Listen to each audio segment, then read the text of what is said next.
Hello everyone, स्वागत है आप सभी का आपके अपने YouTube channel unique GK by Arvind में। अगर आपने इस चैनल को अभी तक लाइक, शेयर और सब्सक्राइब नहीं किया तो प्लीज़ लाइक, शेयर और सब्सक्राइब कीजिएगा।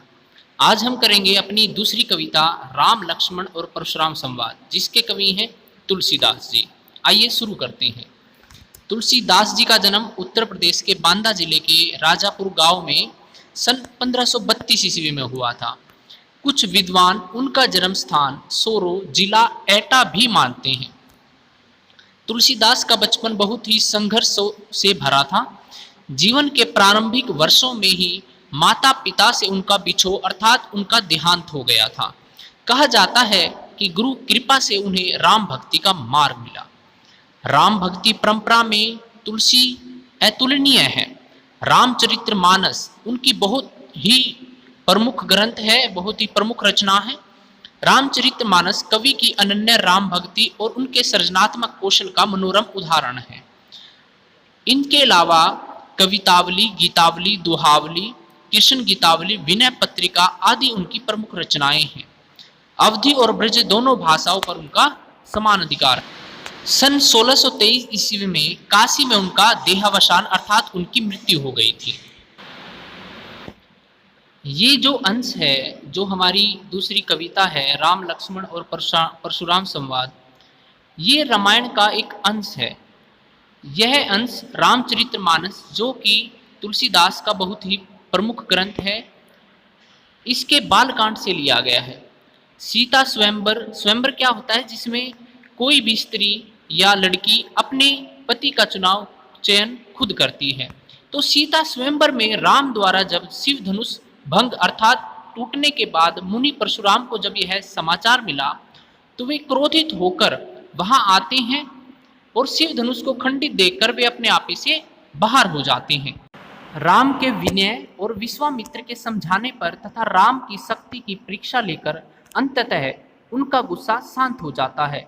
इसी बीच राम, लक्ष्मण और परशुराम के बीच जो संवाद अर्थात जो बात होती है, उस प्रसंग को यहाँ प्रस्तुत किया गया है। परशुराम के क्रोध भरे वाक्यों का उत्तर लक्ष्मण व्यंग्य वचनों से देते हैं। आइए शुरू करते हैं पहला काव्यांश। श्री राम जी परशुराम को कहते हैं, नाथ शंभु धनु भजनिहारा। शंभु धनु, शंभु का मतलब शिव, धनु का मतलब धनुष, भजनिहारा तोड़ने वाला।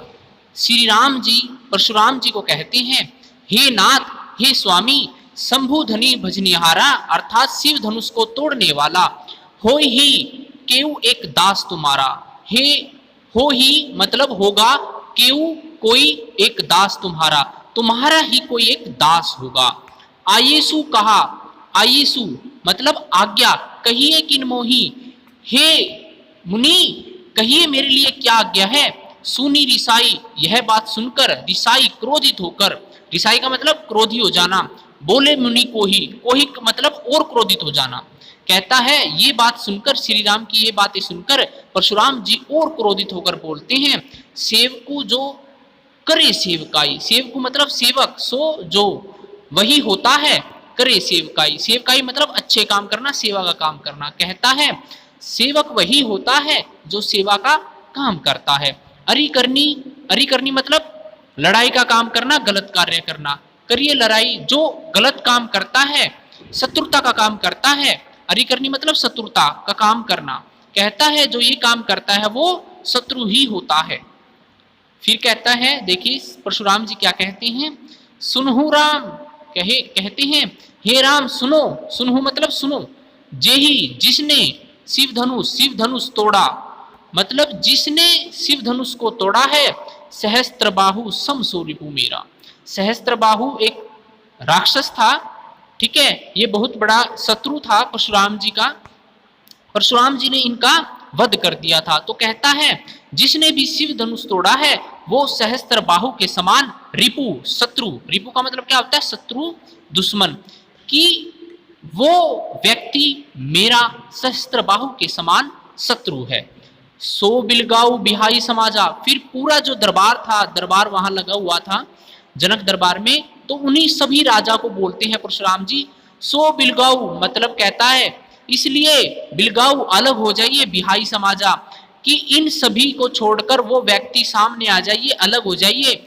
जे न तो मारे जे ही सब राजा, कहता है न तो नहीं तो मारे मारे जाएंगे जे ही यही सब राजा, जितने भी यहाँ राजा हैं वो सब के सब मारे जाएंगे। सुनी मुनि वचन लखन मुस्काने, सुनी मुनि वचन अर्थात सुनी मतलब सुनकर, मुनि वचन परशुराम जी के वचन सुनकर, लखन मुस्काने, लखन मतलब लक्ष्मण, मुस्काने मुस्कुराने लगे। परशुराम जी की ये बातें सुनकर मुस्कुराने लग जाते हैं और कहते हैं परशुधरी अवमाने, हे परशुराम जी जो मैंने कहा है, परशुधरी मतलब आपका परशु क्या होता है, कुल्हाड़ा, कि जो मैंने कुछ कहा आपके अवज्ञा में, मैंने जो कुछ कहा वो मैंने परशु देख कर कहा। बहुधनी तोरी लरिकाई, बहुधनु, बहु का मतलब बहुत सारे, धनु ही छोटी छोटी जो धनुष होते हैं बचपन में, तोरी तोड़े, लरिकाई, लरिकाई क्या होता है बचपन की, हमने तो बचपन में बहुत से धनुष तोड़े हैं। कभू न असी रिस कीनी गोसाई, कभू न है मतलब कभी भी, असी रिस इतना रिस मतलब क्रोध, किन्हीं गोसाई, गोसाई मतलब ब्राह्मण, कहता है कि कभी किसी ने, किसी ब्राह्मण ने इतना क्रोध नहीं किया। यही धनु पर ममता के ही हेतु, यही धनु इसी धनुष पर ममता प्यार के ही हेतु, मतलब इसी धनुष पर आपको इतना प्यार इतनी ममता क्यों हो रही है। सुनी रिसाई कह भृगुल केतु, सुनी का अर्थ है सुनकर, रिसाई क्रोधित होकर, कह कहते हैं। भृगुल केतु किसको कहा गया है यहाँ पर, परशुराम जी को कहा गया है। वो भृगु वंश के थे इसलिए उनको भृगु कुल केतु कहा जाता है। तो परशुराम जी यह सुनकर और क्रोधित होकर बोलते हैं कि रे निरिप बालक, निरिप मतलब राजा, ये कहते हैं हे राजा के लड़के, काल बस बोलत, काल बस मतलब काल के, मौत के बस में आप होकर बोलत बोल रहे हो तो ही न संभाल, तुम काल के बस में हो और अपने आप को नहीं संभाल पा रहे हो। कहते हैं धनु ही सम त्रिपुरारी धनु, त्रिपुरारी धनु क्या होता है बेटा, मतलब शिव का धनुष। भाई ये जो शिव का धनुष है ये छोटी छोटी धनुष के समान नहीं है। विदित सकल संसार, ये तो विश्व प्रसिद्ध है, विदित मतलब प्रसिद्ध होना, सकल सारे, संसार दुनिया। कहता है कि ये शिव धनुष तो पूरी दुनिया में प्रसिद्ध है, ये धनुष छोटी छोटी धनुष के समान नहीं है।